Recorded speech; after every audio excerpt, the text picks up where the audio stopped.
memancing di ketinggian 4000 meter di atas permukaan laut. Ini akan menjadi ikan yang besar. Matt menarik Kyle dengan penuh semangat. Ikan trout berbintik seberat 2 pon. Joe merasa iri. Tiba-tiba dia merasakan tarikan dari joranya. Dia mengambilnya, dan ternyata ikannya besar. Kemudian Joe mengambil tongkat dan mengirimkannya kepada Tuhan. Matt tidak jauh di belakang menangkap 3 ikan miliknya. Ini akan menjadi malam yang penuh dengan protein.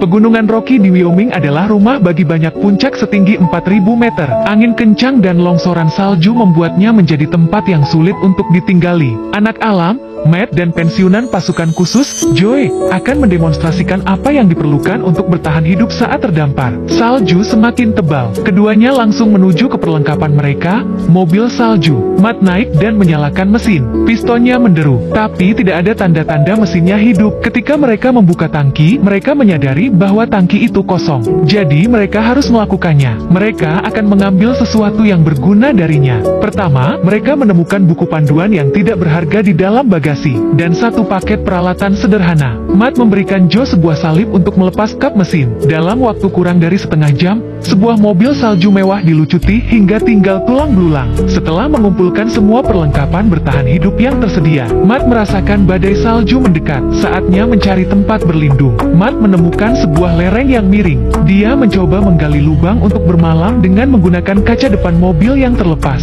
Setelah beberapa saat menggali, tubuhnya mulai terasa panas. Jadi Matt melepas jaketnya. Karena begitu dia berkeringat, keringatnya dengan cepat membeku menjadi es, dan kemudian menyerap panas dari tubuhnya. Di sisi lain, Joe akan menggunakan baterai untuk menyalakan api. Dia menggali sebuah lubang, dan menaruh lingkaran dahan pinus di sekelilingnya, dan menaruh pelat logam di bagian bawahnya. Dia menggulung sisi tangan bertahan hidupnya, dan meletakkannya di atas. Kemudian dia memotong 2 kabel dan menghubungkannya ke terminal positif dan negatif baterai. Percikan api akan dihasilkan dengan menyentuhnya. Terakhir, tuangkan sisa bensin dari saluran bahan bakar ke atas bola kertas. Setelah siap, cobalah untuk menyalakan api. Setelah belasan kali mencoba, api keluar dengan mudah. Setelah api menyala, Joe memasukkan serpihan ben dan busa. Asap hitam dari api adalah sinyal untuk meminta bantuan. Dia sangat bersemangat untuk menunjukkan kepada Matt apa yang telah dia lakukan. Namun saat berikutnya, kabut tebal muncul di sekelilingnya,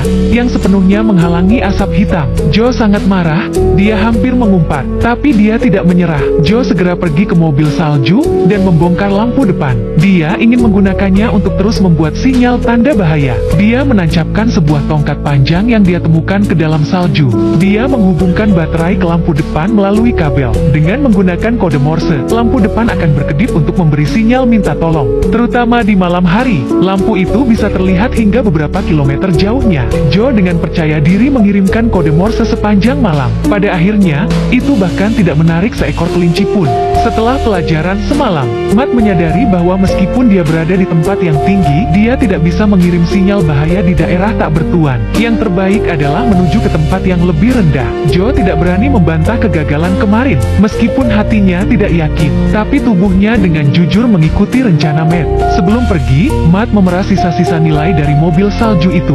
Dia menggunakan pelat dasar untuk membuat sepasang alat ski sederhana. Joe mengemasi barang-barang lainnya, dan kemudian mengikuti Matt. Joe mengira bahwa berjalan di atas jalur ski akan mengurangi salju sedikit, tapi setiap kali dia melangkah, dia terjebak di salju. Matt mengambil 3 langkah dan berbalik. Dia sedikit khawatir dengan temannya. Yang bisa dia lakukan hanyalah menjaga agar salju tetap rapat, untuk mengurangi tekanan dari Joe sebanyak mungkin, tapi perjalanan masih sulit. Setelah waktu yang tidak dapat ditentukan, ada ruang terbuka lebar di depan. Ini pasti sebuah danau. Tidak diragukan lagi tempat yang bagus untuk memasang sinyal bahaya. Mereka berdua pergi ke tengah danau dan menggambar bentuk V besar di papan ski mereka. Kemudian mereka mengambil setumpuk daun pinus dan meletakkannya di atasnya. Warna hijau daunnya kontras dengan warna putih salju. Pada saat yang sama, Matt menggambar SOS dan simbol wajah menangis di sampingnya. Selama ada pesawat yang melintas, pasti akan terlihat. Setelah semua ini, hari sudah malam. Kedua orang itu memutuskan untuk bermalam di sini. Matt bertugas mencari tempat untuk mendirikan kemah. Joe bertugas mengumpulkan kayu kering untuk api unggun. Di dekat danau, Matt menemukan sebuah pohon yang bengkok. Dengan sedikit modifikasi, pohon itu bisa menjadi tempat berteduh yang baik. Dengan menggunakan tongkat, ia memotong dahan-dahan yang berlebih, meraih papan pinggir, dan mulai menggali. Tidak lama kemudian dia mendapatkan lubang salju setinggi manusia. Sedangkan Sedangkan untuk atap, itu suatu keharusan.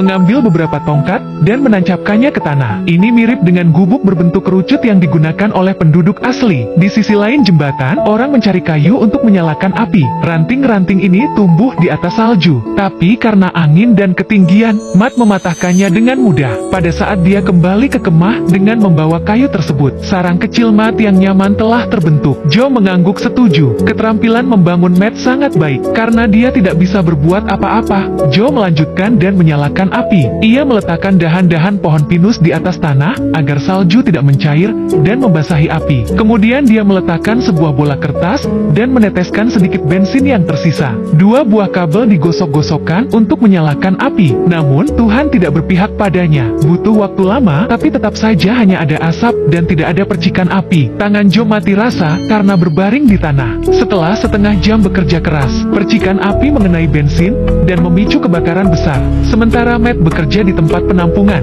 Joe keluar untuk mencari makanan. Sepanjang jalan, ia berdoa agar ada kelinci atau tupai. Dia tidak melihat sehelai rambut pun di tanah. Untungnya, ada sebuah pohon mawar yang tumbuh di dekatnya. Rasanya sedikit pahit, tapi setidaknya itu memberinya vitamin C. Joe menarik semuanya.